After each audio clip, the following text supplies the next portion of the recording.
बहुत सी मेहरुआ शादी ब्याह में यहाँ गरारा पहने, गरारा पहने तो ऐसे दोनों हाथ से पकड़ के चली।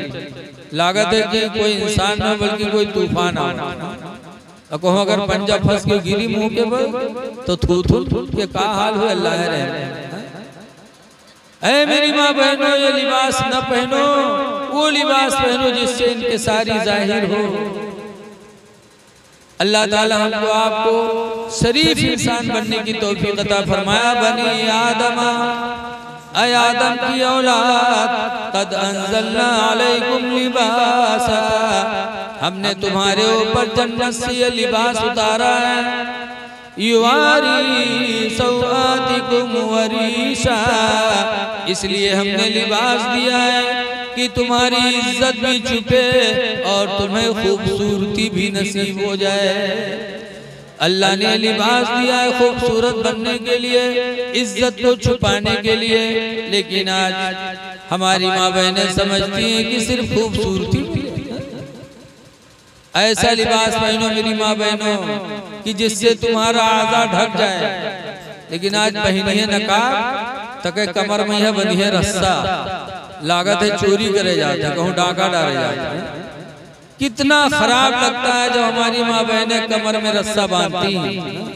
अरे नकाब इसलिए था कि तुम्हारे जिस्म के नीचे ऊंचे हिस्से को कोई देख न सके, लेकिन तुमने कमर में रस्सा बांध करके दूसरों को अपने जिस्म का हर हर हिस्सा दिखाया। ऐ मेरी माँ बहनों, इसीलिए मेरे नबी ने 1400 साल पहले फरमाया था। नबी हुरैरा काला काला रसूलुल्लाह, हजरत अबू हुरैरा फरमाते हैं कि अल्लाह के नबी ने इरशाद फरमाया था कि एक जमाना ऐसा आएगा कि कासियातुन आरियात, लिबास पहने हुई औरतें नंगी होंगी। कासियातुल लिबास पहने होंगी, आरियातुल नंगी होंगी, मुमीलातुल माइलात, अपना दिल दूसरे को दे देंगी, दूसरे का दिल ले बैठेंगी। आज वही जमाना आ गया कि हमारी माँ बहनें कपड़ा पहनने के बावजूद भी नंगी नजर आती हैं।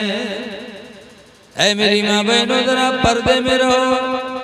अल्लाह ताला ने तुम्हें औरत बनाया, औरत का माना ही है कि वो पर्दे में रहे। लेकिन सोचिए कि नहीं वो बढ़िया लगी। जैसे एक आदमी गवा बनारस और वहाँ देखे साड़ी बिका तो हमने मेहरुआ खातिर लाल साड़ी ले ली, लाल कलर के। और मेहरुआ कलर कौन मिल रहा है, इतनी करिया रहा कि तावो फेलू के सामने। और लेके आवा जब लाल साड़ी मेहरुआ देखे वो बहुत खुश, जल्दी जल्दी नहा के साड़ी पहनी। सब पहन के मर्द के सामने गए और मर्दवा से कहा तो देखो हम कौन मिल लागे। तो मर्दवा कहे तुम तो वैसे लागत हो जैसे कोयला के ढेर में आग लग गए हो। बहुरतिया गुस्साए के गाली दे के साड़ी का उठाए फेंक दी। अरे कौन मिल लागे था। लिबास पहनने के बाद ये सोचो कि हमारा वो हिस्सा कोई नजर तो नहीं आ रहा जिसका देखना गैरों के लिए हराम है। ऐ मेरी माँ बहनों, वो लिबास पहनो जिससे तुम्हारा जिस्म ढके, और अच्छा लिबास पहनो और घमंड न करो। आज औरतें अगर अच्छा कपड़ा पा जाते तो दूसरे को गिरी निगाह से देखती।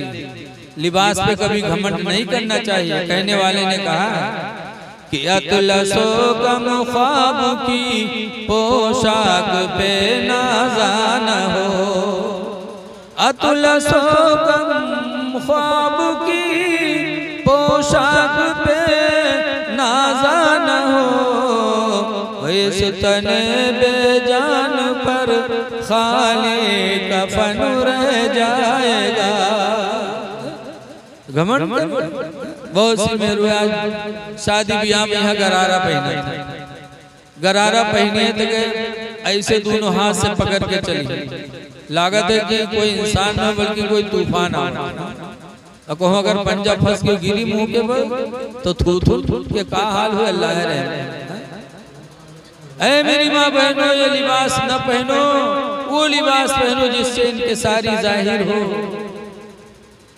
अल्लाह ताला हमको आपको शरीफ इंसान बनने की तौफीक अता फरमाए। कोशिश करो कि अल्लाह वालों की सोहबत में बैठो। अल्हम्दुलिल्लाह हमारे आपके बीच में एक बुजुर्ग आले रसूल तशरीफ लाए। जब ये आए तो इनके पास बैठो, जितनी देर इनके पास बैठोगे वही असली जिंदगी मानी जाएगी। इमाम आदम अबू हनीफा से किसी ने पूछा था, हुजूर आपकी उम्र कितनी? पंजगाना तो कबू पढ़ी है ना, 8 दिन जुमा जइहे पढ़े और जुमा मैया ऐसा लिबास पहनिए कि जब रुकू मैया जइहे तो शर्ट चढ़ के पीठी पाए जाए और पैंटवा नीचे खसक जाए। आधी दुकान तो उनके रुकुन में खुल जाता और सजदा मैया जाता है तो और खुल जाता। अब बताओ वो कहे नमाज तो गई की तो पीछे वाले की नियत कैसे हुई? अल्लाह रहम। खुद नमाज बर्बाद किया और पीछे वाले की भी नमाज बर्बाद हो गई। ऐ नौजवानों, ऐसा लिबास न पहनो, लिबास वो पहनो जिससे तुम गुलामे नबी माने जाओ, गुलामे नबी माने जाओ। हजरत सफीना एक सहाबी हैं, जा रहे थे जिहाद करने के लिए, तन्हा थे, जंगल में घुसे, शेर मिल गए और जब शेर को देखा सफीना ने तो कहा था, या अबल हारिस जंगल के शेर, अना मौला रसूलुल्लाह, मैं रसूलुल्लाह का गुलाम हूँ। फाक़बल असद बस बसता, तो शेर पूंछ को हिलाते हुए आगे बढ़ा। वक़ब्बल क़दमैहि, हज़रत सफीना के पैरों को चूमा। वक़ाम इला जंबिही, और उनके पहलू में खड़ा हो गया। वसारा माहो, हज़रत सफीना के साथ साथ जंगल में वो शेर चलने लगा। ये सोचकर कि नबी के गुलाम को कोई दूसरा आदमी तकलीफ न पहुंचाता। तो जब गुलामे नबी बनकर सहाबा रहते थे तो अल्लाह ताला उन्हें हर मोड़ पर फतह नसीब फरमाता। आज हमारे नौजवान अंग्रेजों के गुलाम बन गए, अंग्रेजों के गुलाम।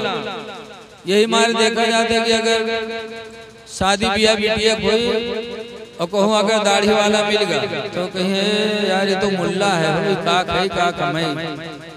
एक हमरे उधर एक आदमी रहा है, उसके बिटिया की शादी ला, एक लड़का के साथ जब उनका देखे गए तो उसके दाढ़ी, तो बपुआ देखे तो हम दाढ़ी वाले के साथ न कर का खाई है का खाई है, कोनो पैंट बूसट वाला ढूंढो।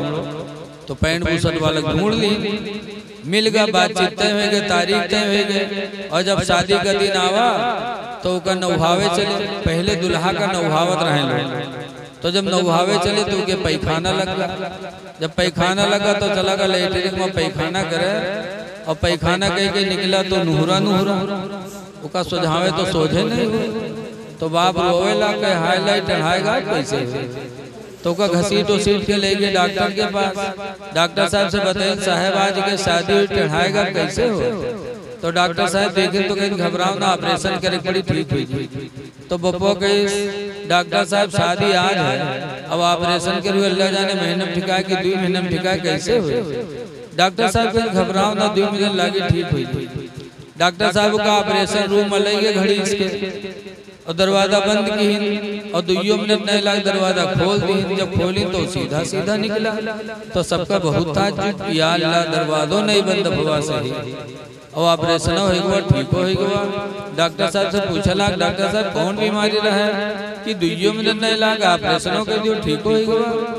तो डॉक्टर साहब कहें कोई बीमारी नहीं, पैंट के बटन बूसट में लगा लिए इसने, पैंट के बटन बूसट में। बताओ ऐसे ऐसे चोंगा पड़े हैं कि पहनिए पैंट चाहे आवे चाहे ना, कि कहाँ हुक कहाँ लगाए लिए। जब यहाँ बटन यहाँ लगा लिया आदमी तो उठ पाई हाली बोलो। ऐ लोगों, लिबास वो पहनो जिससे तुम गुलामे नबी साबित हो। सबसे अच्छी जिंदगी गुलामे नबी की है। हमारी माँ बहनें भी समझती हैं लिबास मिला है सिर्फ खूबसूरत बनने के लिए।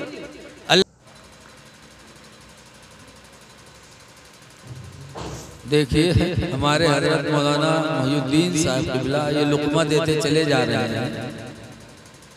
आज हम लोगों के दिल बहुत ढीठ हो गए, इसलिए चाहे जितनी तकरीर हो और चाहे जितना कोई सुनाए कुरान हदीस, लेकिन दिल इतने ढीठ हो गए हैं कि इंसान मिट्टी देने जाता है तो वहां भी उसको मौत याद नहीं आती, जबकि वहां इबरत हासिल करनी चाहिए। हुजूर ने कब्रों पे जाने के लिए इसीलिए फरमाया, ज़ोरुल कबूरा, कब्रों की जियारत किया करो, लिअन्ना तुज़क्किरुल आखिरा, इसलिए कि कब्र तुमको मौत को याद दिलाती रहेगी। लेकिन हम लोगों की दिल बहुत ढीठ है। आज नमाजें हमारी छूट रही हैं, हम दीन इस्लाम से बिल्कुल दूर होते जा रहे हैं। क्यों? दिल ढीठ। ऐ लोगों, हजरत उमर रज़ी अल्लाह ताला अन्हु की जिंदगी देखो। हजरत उमर रज़ी अल्लाह अन्हु क्या कहते थे? रोया करते थे, रो रो के कहा करते थे कि या अल्लाह तू मुझे इंसान न बनाता, काश दुनिया का कोई तिनका बना देता ताकि मैं कब्र में हिसाब देने से बच जाता। हजरत उमर जैसी शख्सियत ये कहे कि अल्लाह मुझे इंसान न बनाता, दुनिया का कोई तिनका बना देता ताकि हिसाब कब्र से मैं बच जाता। और आज हमारे अमाल कितने गए हुए गिरे हुए हैं, लेकिन फिर भी हमें कब्र का एहसास तक नहीं होता कि हिसाब कब्र कितनी कठिन चीज है।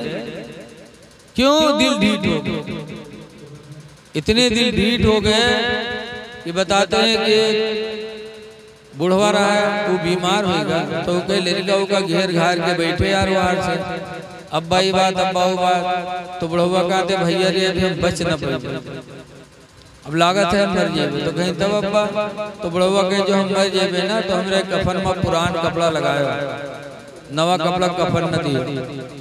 तो लड़के कहे अब्बा यूँ कहाँ हो सकत है कि आप हमारे लिए घर घर बनाए, जमीन खरीदे, अब आप मर जी हम पुरान कफन देवे। तो गाँव वाले कहा कहीं अब्बा, तो बुढ़वा कहा था गाँव वाले चक्कर में पड़ के हमका फंसाए दे रहे तुम लोग। कहा है अब्बा, कहने रे पुरान कपड़ा में लपेट के रखे हो कब्र में ताकि मुनकर नकीर जब हिसाब ले आई है, देखिए कफन पुरान तो बहुत पहले मर चुका है, इसका हिसाब है वही छोड़ छाड़ चले जाइए और नवा कपड़ा लगाए गए लेटे रे जुड़ते जुड़ जी है कि न जुटी है रे। ऐसे ऐसे दलाल बुढ़वा की जिंदगी भर तो दलाली करवे कहने मरे बादो सोचे दलाली। ऐ लोगों, कब्र बड़ी कठिन मंजिल है, बहुत कठिन मंजिल है। हजरत उस्मान गनी रज़ी अल्लाह ताला अन्हु जब कब्र को देखते थे तो रोते थे, इतना रोते थे कि दाढ़ी आंसू से भीग जाती थी। लोगों ने कहा है उस्मान गनी आप जन्नत का बयान करते आप नहीं रोते, जहन्नम का बयान करते नहीं रोते, और कब्र देखते हैं तो रोने लगते हैं। तो हजरत उस्मान गनी ने फरमाया था क्यों न रो। इसी कब्र के मुतालिक अल्लाह के नबी ने फरमाया है कि अल कब्र अव्वलु मंजिलुम मिन मनाजिलिल आखिरा, कि कब्र आखिरत की मंजिलों में सबसे पहली मंजिल है। इस मंजिल से इंसान अगर कामयाब हो गया तो आखिरत की सारी मंजिलें उसके लिए आसान हो जाएंगी। तो हजरत उस्मान कहते हैं इसलिए रोता हूँ कि खुदा जाने इस मंजिल से मुझे निजात मिले कि न मिले। ऐ लोगों, जाहिर बातिन यकसा कर लो, साफ सुथरा बन जाओ, अल्लाह का शुक्र अदा करो कि अल्लाह ताला ने हमको तुमको मुसलमान बनाया। एक बुजुर्ग थे, वो रोजाना 3 सजदा करते थे। एक तो इस शुक्रिया में कि अल्लाह ने हमें इंसान बनाया, और दूसरा सजदा इस शुक्रिया में करते थे कि अल्लाह ताला ने हमको मुसलमान बना दिया। मुसलमान बन के जी लो, चेहरे पे दाढ़ी रखा लो। लेकिन आज का नौजवान तो बिगड़ता जा रहा है। आज के नौजवान हाथ में कंगन पहनते हैं। कंगन, ये कंगन कब पहना जाता है? जब औरत बेवा होती है तब पहनते हैं। तो नौजवान का है पहने हैं, ये कब से बेवा हुई गई, इनके को मर गया। कंगन न पहनो। अभी अभी मैं गया गोंडा तकरीर करने के लिए, तो एक लड़का आया मुझे मोटरसाइकिल पे बिठाने के लिए। तो जब बैठ के उसके पीछे चला तो उसके कान में नजर पड़ी तो दोनों थोड़ी घुरकी लट गई उनके काने में। तो हम पकड़े, हम कहीं कहा पहने हैं रे? तो कहा तेरे मौलाना साहब बम्बई के रहा तो शौक लग रहा है तो छदाई लिया रहा है, पहन लिया रहा है। तो हम कहा नकवा नहीं छदाए, बुलाको पहन ली थी। वो का कहने पे? तो कहते मौलाना तुम तो अजीब आदमी लगा। तो हम कहा अजीब का, जब बुंदा पहने रहा तो बुलाको पहन ली। पता नहीं हमारे नौजवान को क्या हो गया। ऐ नौजवानों, नाक कान से दाना अल्लाह ताला ने मना फरमाया मर्दों को। अल्लाह ने मर्द बनाया है, मर्द बन के रहो। जिसको अल्लाह ने औरत बनाया वो औरत बन के रहे। लेकिन आज अफसोस है कि हमारे नौजवान का लिबास, चेहरा बिल्कुल इस्लाम से दूर होता जा रहा है। लिबास आदि करने की कोशिश करो। आज देखो हम नमाज नहीं पढ़ते। नमाज फर्ज ऐन है। एक वक्त की नमाज छोड़ने वाला 80 हुक्बा जहन्नम में जलेगा। और एक हुक्बा कई साल का होगा। आज हमारी नमाज छूट रही है। हजरत हातिम असम एक बुजुर्ग थे, उनकी नमाज एक दिन छूट गई तो ऐसा रोने लगे कि गांव वालों को पता चला कि हातिम के घर में मैयत हो गई। तो हातिम असम के घर लोग जमा हो गए, ये सोच कर कि उनके घर में कोई मर गया। और जब आए लोग तो कोई मैयत पाई नहीं और रो रहे हैं। लोगों ने पूछा हातिम असम क्यों रो रहे हो, आपके घर में तो कोई मैयत भी नहीं है। हातिम असम कहते हैं अगर मेरे घर में कोई मैयत होती तो मैं इस तरह न रोता जिस तरह रो रहा हूँ। कहा क्यों रो रहे हो? कहा आज मेरी नमाज छूट गई है, नमाज की छूटने की वजह से मुझे रोना पड़ रहा है। काश अगर घर में कोई मैयत होती तो इतना मुझे रोना न होता। ऐ लोगों, ये थे अल्लाह वाले, एक नमाज छूटती थी तो ऐसा रोते थे। और आज हमारी नमाजें छूट रही हैं और हमको एहसास तक नहीं। ऐ लोगों, नमाजें पढ़ो। अल्लाह ताला नमाज की बरकत से दुनिया भी देगा, आखिरत भी देगा। हमारा गांव खन्ना पुरवा है, जंगल के दारे। अक्सर लोग चोरी से लकड़ी काटते हैं, पकड़े जाते हैं, मारे जाते हैं, फिर काटते। एक दफा 3 आदमी जंगल में पकड़ गए लकड़ी काटते। पुलिस उनका पकड़ के लेके गए थाने में। और थाने में जब लेके गए तीनों बैठे तो दरोगा जी पट्टा उठाई मारे चले। जब मारे चले तो 2 ठोर बहुत सीधे रहे, बैठे रहे। और एक वहाँ बहुत चालू रहा है, झट से रुमाल बिछा के नियत बांध दी। तो 2 छोड़ जो बैठे ना उनका दरोगा जी मारी। और मार वार के जब उठे लग बढ़े तो का देखे नमाज पढ़ा तो लौट गया। फिर इन्हीं दोनों मारी और मार के उधर बढ़े तो फिर सलाम फेर के फिर जब से नियत बांध ली, फिर यहाँ लौट गया। 1 घंटा गुजर गया मारपीट में और उसकी नमाज खत्म नहीं हुई। घंटा नमाज पढ़ा के 1 घंटे में दरोगा जी के पास पैसा गांव से पहुंच गया। दरोगा जी ने तीनों को छोड़ दिया। जब छोड़ा तो दोनों गांव में यहाँ आया तो का गरिया कहा सर कब के नमाजी हो रहा है? 1 घंटा होगा, सारी नमाजें नहीं खत्म भाई। कम से कम थोड़ी देर रिका मरती तब तक तो हम लोग सोताई ले। लेकिन अल्लाह जाने कौन नमाज की नियत बांध दी रहा है। तो उसने नमाज पढ़ी थी सिर्फ दरोगा जी के डर में, तो मार से बच गया। अगर अल्लाह को राजी करने के लिए नमाज पढ़ी होती तो दरोगा जी के मार से भी बचा था। और नमाज की बरकत से अल्लाह ताला आखिरत में अपने अज़ाब से भी महफूज रखता। ऐ लोगों, अल्लाह से डरो, रो खुदा के याद में। आए लोग रोते नहीं हैं। हाँ रोते हैं, कब रोते हैं? जब दुकान में घाटा लाग जाए तब, कहूँ चोरी हो जाए तब, इम्तिहान में फेल हो जाए तब, मेहरुआ ना आए तब। अल्लाह की याद में कोई नहीं रोता है। अल्लाह की याद में रो, अल्लाह की याद में। हदीस पाक में मन बका मिन खशियतिल्लाह, जो अल्लाह के डर से रोया, युखरिजु मिनन नारी, वो जहन्नम से निकाल दिया जाएगा। कमा युखरिजुल लबनु मिनद दर'i, जैसे कि छाती से दूध निकाला जाता। हत्ता ला यऊदल लबनु फिद दर'i, यहाँ तक कि छाती में छाती का निकला हुआ दूध वापस नहीं हो सकता, ऐसे ही अल्लाह के खौफ से रोने वाला आदमी दोबारा जहन्नम में नहीं जा पाएगा। अल्लाह के डर से रो और एक दूसरे के हुकूक का ख्याल। आज देखो माँ बाप दुखी रहते, लड़का दूसरों को खुश करता, माँ बाप को खुश करने की कोशिश नहीं करता। है लोगों, जरा इससे अंदाजा लगाओ कि अल्लाह ताला कुरान में फरमाता है वख़फ़िद लहुमा जनाह ज़ुल्लि मिनर रहमा, ऐ मेरे बंदो अपने माँ बाप के लिए दोनों बाजुओं को झुका लिया करो। जब अब्बा अम्मा को देखो तो झुक जाओ, इस तरह हो जाओ कि बाजू थोड़ा झुक जाए। क्यों? माँ बाप की तारीम करना बहुत जरूरी है, तारीम करना बहुत जरूरी है। इसीलिए हुज़ूर सल्लल्लाहु अलैहि वसल्लम ने अपने एक सहाबी मुआज़ इब्ने जबल को यमन का गवर्नर बनाया, और जब गवर्नर बनाया तो सरकार ने फरमाया था मुआज़ गवर्नर बन गए हो, लेकिन एक बात याद रखना, ला तउक़्क़िन्ना वालिदैक, ऐ मुआज़ अपने माँ बाप की हरगिज़ नाफरमानी न करना।